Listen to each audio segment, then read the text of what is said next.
လမ်းရှောင်းရင်းနဲ့ဘေးရောက်သွားလေဆိုတော့ဒီနေ့တန်လျင်ရာခမ်းသာရာလေရောက်သွားတယ်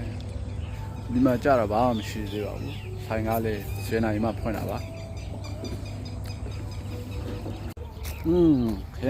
ခန်းချင်သေးတယ်ခန်းချင်သေးပင်လေ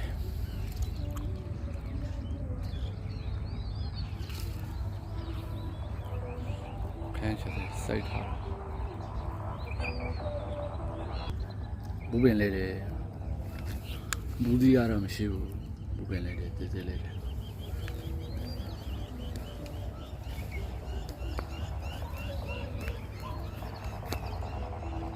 ထမ်းပင်လေးတယ်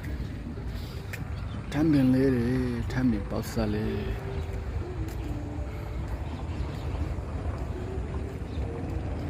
တဲလေးရှိတယ်မရှိသေးပါဘူး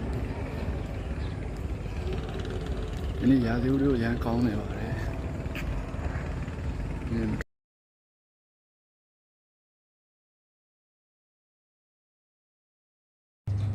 ကဲဘေးမိသားလေး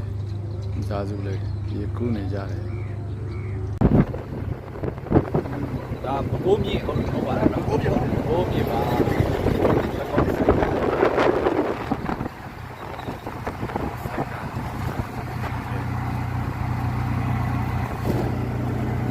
ဒီတရားနာပဲဘလို့ခေါ်တယ်မန်နေတရားစိတ်ကဘလဝဲတရားဘလဝဲတရား